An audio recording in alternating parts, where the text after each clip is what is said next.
Bem, agora que o avião passou, pessoal, boa tarde, obrigado pela presença hoje, tá? A gente já tem um quórum aqui bem significativo para o evento, agradeço a pontualidade de todo mundo.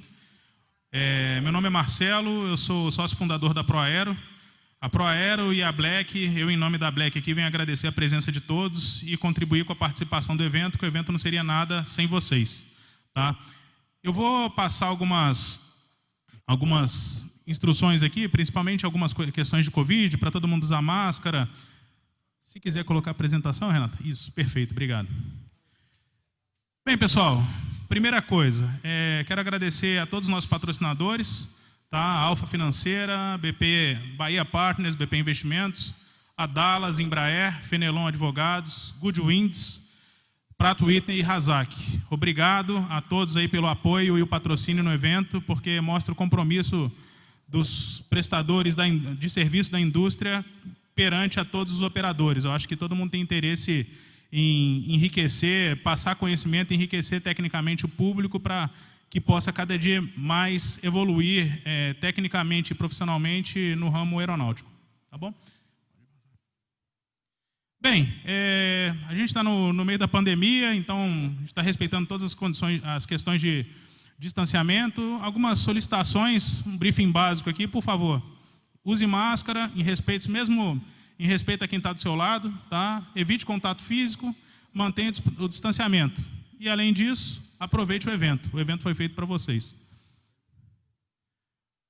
Um breve briefing da agenda. A gente vai começar agora com a primeira palestra do Vladimir Brand, da Proaero, na parte de gestão de aeronavegabilidade e CTM para pilotos. Vai ser uma palestra voltada para o âmbito do controle técnico de manutenção e gestão da aeronavegabilidade da aeronave, só que de uma forma bem leve, que seja fácil de entendimento para os pilotos e não tão técnica para o engenheiro. Tá?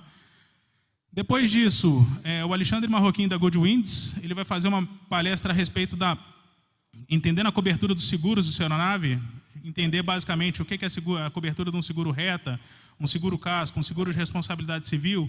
Caso você venha necessitar acionar o seu seguro, qual que é o procedimento, quais são as melhores práticas para que você faça com o menor impacto possível, tanto para você quanto para a seguradora, para você entender o processo como um todo. Porque eu acho que uma das coisas que todo mundo tem dúvida hoje na indústria aeronáutica todo mundo tem seguro na aeronave, todo mundo está segurado, mas não sabe em que determinado momento, por exemplo, você vai pousar aqui, tem um bird strike.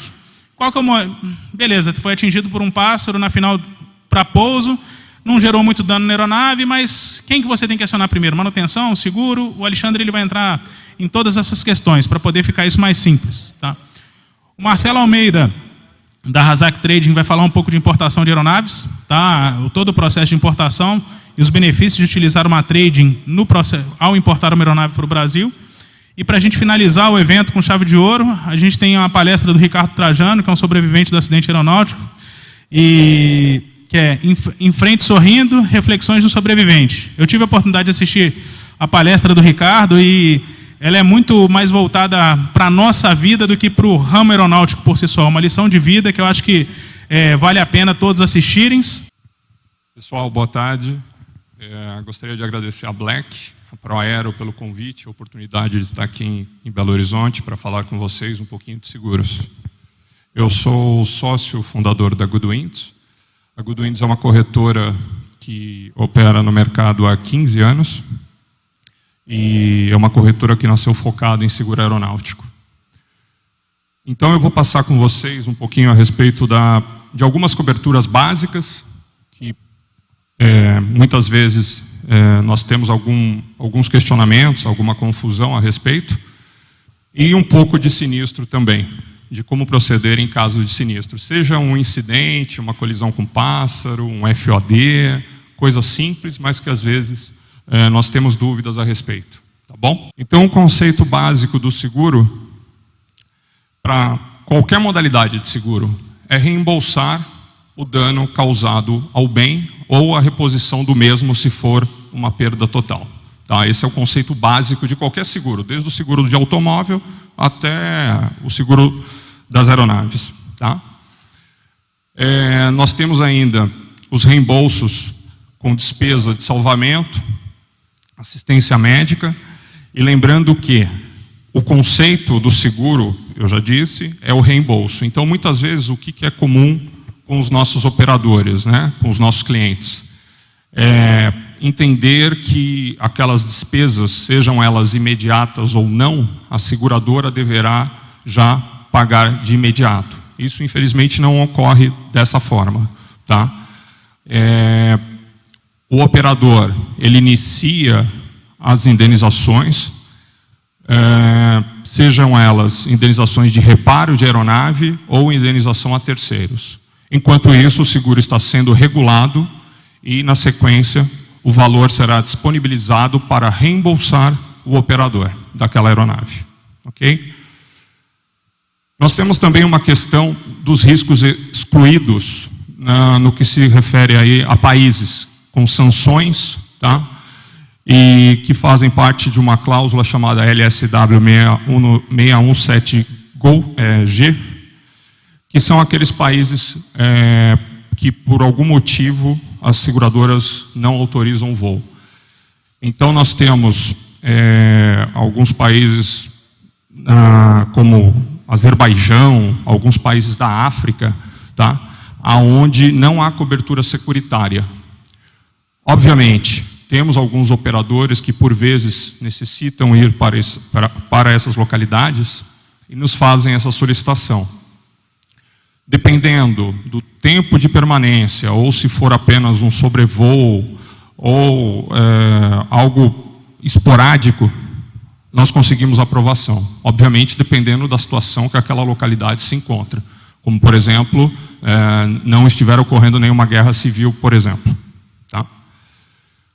Outra coisa também que às vezes existe alguma dúvida em relação à cobertura de roubo e furto, tá? E isso,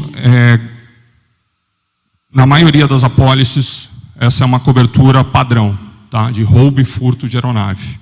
Então, nós temos casos no Brasil, principalmente em algumas localidades, no centro-oeste, aeronaves principalmente a pistão, de pequeno porte, que por vezes isso acontece, tá? Então, isso é uma cobertura padrão de apólice de seguro. E uma outra questão que existe também referente a valor de mercado de aeronave, isso é uma dúvida muito recorrente, onde nos questionam qual o valor de segurar a aeronave. A recomendação e a orientação que nós damos é sempre considerar o valor do Blue Book, que é o valor de referência utilizado por todas as seguradoras, mais os impostos, que dependendo da operação pode ir de 15% a 30%. Essa é a forma correta de se precificar o bem segurado. Falando um pouquinho de cobertura de responsabilidade civil, o famoso limite único combinado ou LUC, que é uma extensão do seguro de responsabilidade do transportador aéreo, que é o seguro reta, que todos os operadores são obrigados a contratar por força de lei no Brasil, e que existe uma limitação de cobertura. A cobertura oferecida pelo reta para indenização, lembrando exclusivamente de terceiros, são valores bastante baixos, e com isso, alguns operadores, dependendo do porte da aeronave, se é uma operação de táxi aéreo, uma linha aérea, acabam contratando uma cobertura adicional para a cobertura de terceiros, que é o famoso LUC, tá? E que serve para cobrir danos materiais e danos corporais que a aeronave venha a causar em um acidente ou incidente, lembrando, sempre há terceiros. Voltando um pouquinho na questão de cobertura de guerra, sequestro e confisco. Essas três coberturas, elas são também coberturas, vamos dizer, são padrão dentro do clausulado de seguro aeronáutico, dentro da apólice de seguro aeronáutico, tá? E por vezes as indenizações acontecem através dessas coberturas. O confisco no país, ele pode ser no país de registro da aeronave ou não, tá? Então, um exemplo, o operador faz um pouso em algum país na América do Sul, por exemplo, no Peru, e a sua aeronave é confiscada por aquele governo sem nenhuma razão. Então, essa cobertura serve para indenizar, repor essa aeronave neste caso. E a cobertura de guerra, ou seja, ato hostil, não somente guerra puramente dito. Então, se dentro de um hangar ocorre um ato hostil, um vandalismo, alguma coisa nesse sentido, a cobertura de guerra também serve para essa indenização. E o sequestro é o sequestro propriamente dito. Lembrando também que na cobertura de guerra, tá, se o operador for operar naquela questão dos países excluídos, isso também deverá estar acordado com a seguradora, tá, para haver essa cobertura.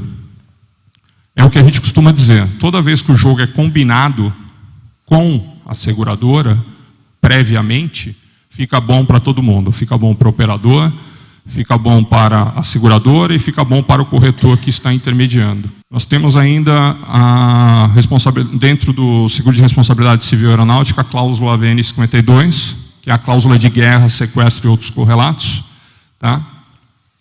Que também é para indenizar referente a esses eventos. Por exemplo, aeronaves que nós já tivemos no Brasil, um exemplo de aeronaves que foram atingidas por projéteis e vieram a cair. Tá? Nós temos casos dessa natureza no Brasil e, tendo esse seguro contratado com essa AVN 52, é essa cláusula que vai gerar a indenização. Falando um pouquinho de algumas cláusulas que, por vezes, geram dúvidas também para os operadores de asa rotativa. Tá? A 16A, no caso de casco de helicópteros, ela é aquela cobertura que fala a respeito do pouso em localidades, vamos dizer, não homologadas. Isso é uma dúvida muito recorrente nos operadores de asa rotativa. Porém, o helicóptero, a apólice, ela consta que inicialmente ela nega a cobertura, depois essa cobertura é reintegrada na sequência da apólice. É uma questão legalmente um pouco confusa, mas que todas as seguradoras aplicam dessa forma. Então, inicialmente, não há cobertura para locais não homologados, falando em asa rotativa, e depois essa cláusula ela é reintegrada, aonde diz que a operação pode ser feita dentro dos parâmetros de segurança, observando a localidade, o pavimento, o que há em volta, cabos de alta tensão e etc., para que a cobertura seja mantida. Só para ficar clara essa questão de asa rotativa, que gera muita dúvida também. Cobertura para transporte de explosivo e inflamável é uma cobertura excluída em toda a apólice. Porém, quando há demanda do operador, ela é reintegrada também, como essa cláusula do helicóptero que eu disse a vocês. A cobertura para ventos de velocidade igual ou superior a 60 nós é uma coisa também que gera bastante dúvida, às vezes, que consta na apólice que acima dessa velocidade de vento é risco excluído. Porém, isso tem que estar bem claro dentro da apólice que há cobertura para ventos superiores a 60 nós, até porque os fenômenos meteorológicos hoje eles são muito mais severos, a meteorologia no mundo está mudando. Então, nós termos ventos, principalmente no verão, num país tropical como o nosso, com ventos superiores a 60 nós, vamos dizer, é algo recorrente, não é nenhum absurdo.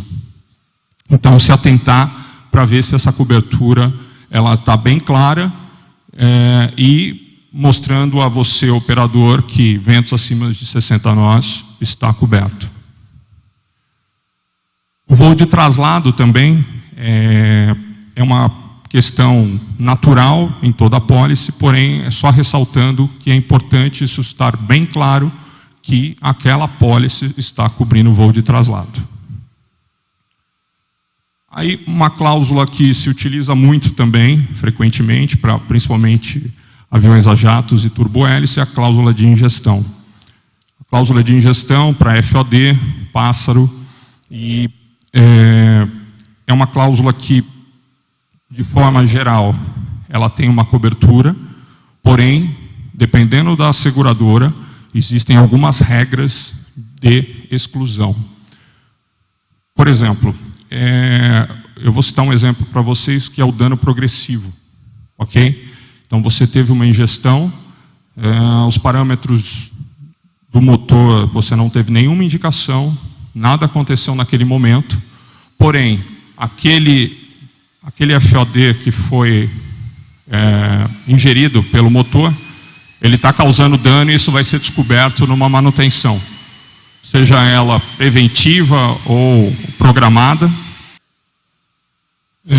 Vamos lá então, a gente estava falando a respeito da cláusula de ingestão, então do dano progressivo. Isso por vezes é uma questão que acaba sendo discutida entre o operador e a seguradora, em função da questão que o dano progressivo de um FOD é um risco excluído de apólice.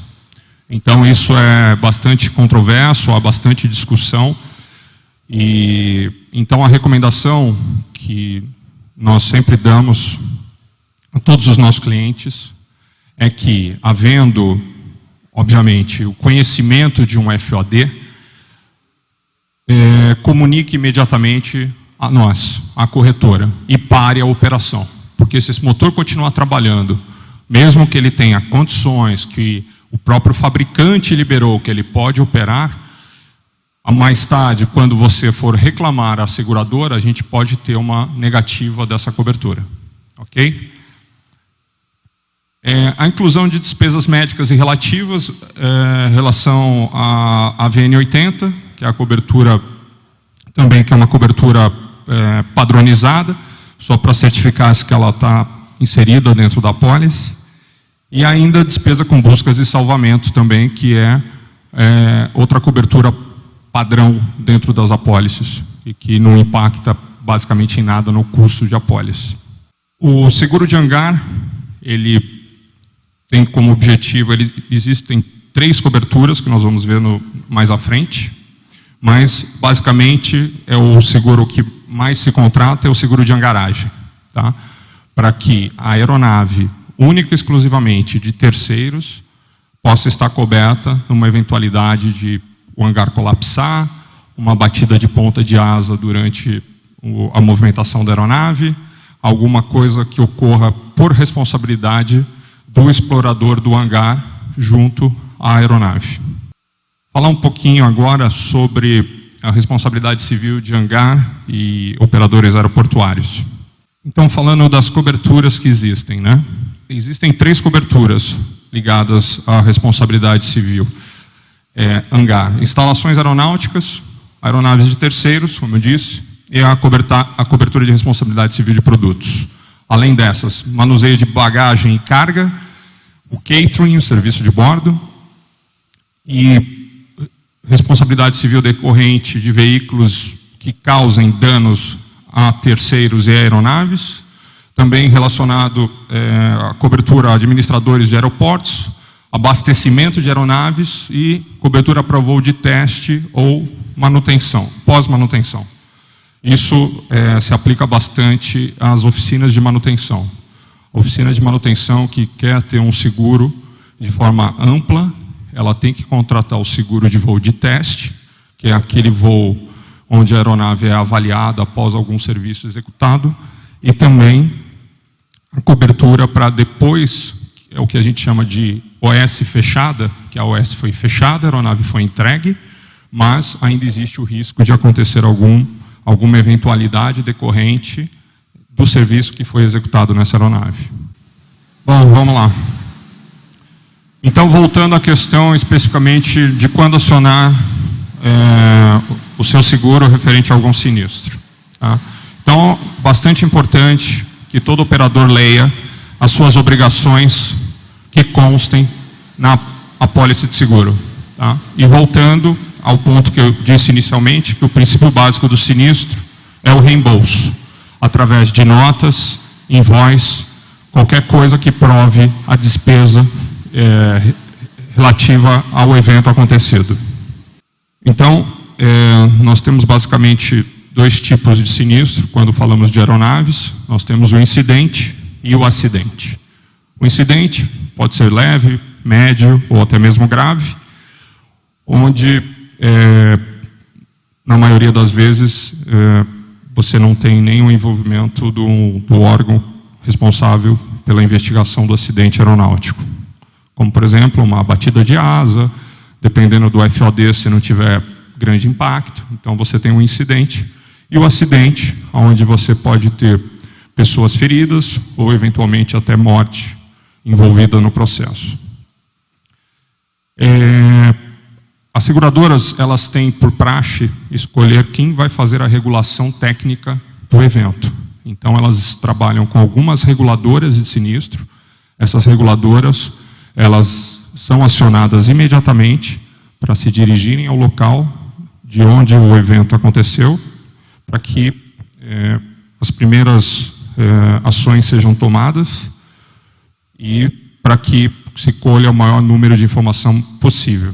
Lembrando que quando você tem um acidente, obviamente aí a gente vai depender muito dos órgãos, como o CENIPA ou CERIPA, para que a reguladora possa começar a trabalhar junto àquela aeronave, naquela localidade onde o evento aconteceu. Uma vez feito essa triagem inicial, podemos dizer, a gente pede que toda a documentação que for solicitada pela seguradora nos seja encaminhada o mais breve possível. É o que a gente costuma dizer, a regulação de sinistro ela é uma via de duas mãos. Não adianta só o operador, o cliente, desejar que flua bastante rápido, se nós não temos a contrapartida do recebimento das informações através dos documentos solicitados. Pessoal, basicamente era isso. É um assunto bastante extenso. O seguro ele tem muita coisa. Então, a gente está à disposição de vocês. A Goodwinds, como eu disse, há 15 anos. Já tivemos inúmeros eventos de sinistro, dos mais variados. Um índice de sucesso de indenização, aí posso dizer para vocês, na casa dos 95%. Nós temos um corpo técnico bastante preparado para poder argumentar junto às seguradoras as questões, quando há dúvida, ou até mesmo reverter quando há negativa de indenização. Então, trabalhamos sempre a favor dos nossos clientes. Aqui em Belo Horizonte, a gente tem um nosso parceiro, que é o Alessandro Laender, que está conosco aí já há quase 10 anos, nos ajudando, nos assessorando. E o que vocês precisarem, podem contar conosco. Muito obrigado.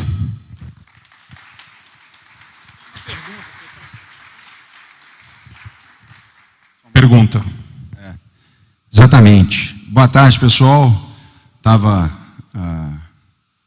ali atrás resolvendo umas questõezinhas. Bem-vindos novamente. O Marcelo já deve ter dado as boas-vindas para vocês, a todos os nossos apoiadores que estiveram presentes ontem e hoje de novo com a gente. Né? Muito obrigado. Presença do Ricardo Trajano também, que daqui a pouco vai palestrar para a gente, né? Dar o seu relato. Alexandre, muito obrigado também. A pergunta que a gente recebeu via YouTube diz respeito ao seguinte: qual o procedimento técnico, e pelo que a gente entendeu é relacionado a seguro e não técnico relacionado à manutenção, quando uma aeronave é atingida por um raio? Boa pergunta. O raio, ele é um evento bastante simples de se regular, se comparado, por exemplo, a alguns tipos de FOD. Então, dependendo da fase do voo que a aeronave se encontra, pousar imediatamente no aeródromo mais adequado e mais próximo, independente de haver danos ou não, e que a comunicação seja feita imediatamente à corretora para que nós possamos passar isso para a seguradora. Porque todos sabem que dano de raio, por vezes você não tem nada naquele momento, mas você pode ter consequências futuras. Tá? Então, fazer todas as inspeções necessárias, todos os boletins previstos quando você tem algum evento de raio. E sempre comuniquem ao seu corretor, sempre. Não esperem passar um mês para falar, olha, nós tivemos um raio há um mês atrás. Isso começa a não criar uma estrutura muito sólida para a regulação e o sucesso de indenização num eventual dano. Perfeito. Na mesma linha, a pergunta se estendeu para o caso do Bird Strike. Bird Strike também é relativamente simples, é uma coisa que a gente tem como verificar visualmente, né? Muitas vezes. Pode ser que, por vezes, dependendo do tamanho do pássaro, ele pode entrar no motor a reação e não ter variação de parâmetro, não ter informação nenhuma, mas sempre que for detectado qualquer questão referente ao Bird Strike, comunique imediatamente. É o que eu falei no início aqui da nossa conversa. A comunicação junto ao seu corretor para que ele passe isso para a seguradora é fundamental. Desde quando o seguro é contratado, das características, das suas necessidades, a velocidade da comunicação é essencial para o sucesso da indenização. Perfeito. Mais uma pergunta sobre a questão de gestão de FOD de aeronave. Caso isso aconteça, que procedimento é feito pela operadora de seguros para a liberação dessa aeronave? Isso. O FOD. Quando o FOD é detectado, a gente pede que seja comunicado, eu estou repetindo novamente, né, a palavra comunicação, seja comunicado imediatamente e aguarde as instruções referente a prosseguir ou não a operação. Quem vai definir isso é a seguradora junto com a reguladora. Eles vão determinar se pode prosseguir ou não a operação, obviamente, se o fabricante da aeronave, o fabricante do motor também autorizarem para que isso aconteça. Mas velocidade na comunicação é o segredo do sucesso. E uma curiosidade, Alexandre, se você puder comentar com a gente, né? Tem algumas pessoas que são relacionadas diretamente à aviação e outras que não, mas são curiosos, enfim, os nossos futuros tripulantes e apaixonados, né? Fizeram uma comparação que me mandaram aqui, quando você tem um veículo automotor e acontece uma colisão, quer dizer, existem algumas regras, né?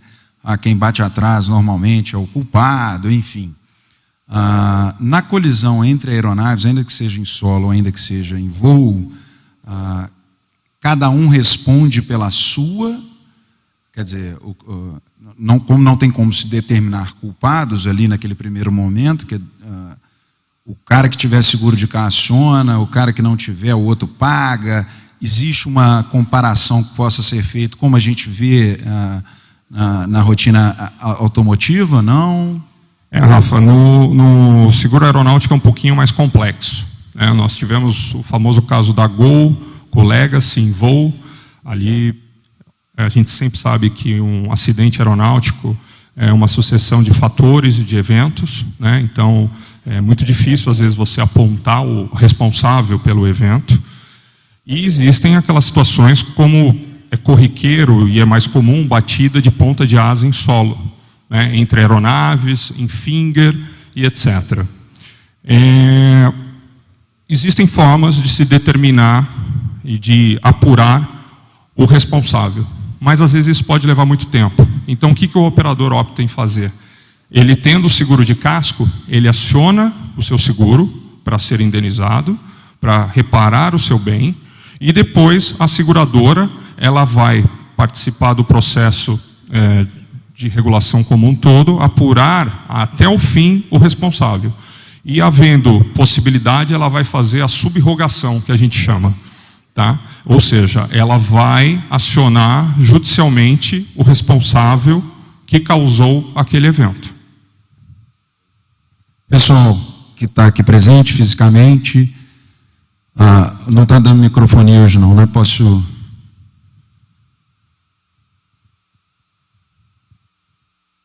Eu queria saber como que é a cobertura eventos da natureza, quando a aeronave está parada fora do hangar. Então, por exemplo, uma ventania, a gente tem às vezes inundação do aeródromo. Como que o seguro da aeronave rege isso? Muito bem, boa pergunta. A aeronave estando parada fora do hangar, vamos dizer, num pátio do aeroporto, existe um responsável por aquele pátio, né? Pode ser o próprio administrador aeroportuário. Então, a cobertura inicial que você pode utilizar para reparar a aeronave que sofreu danos da natureza nesta situação é o próprio seguro de casco da sua aeronave. Então, se ela foi atingida por uma chuva de granizo, por exemplo, você vai acionar o seu seguro de casco. E aí,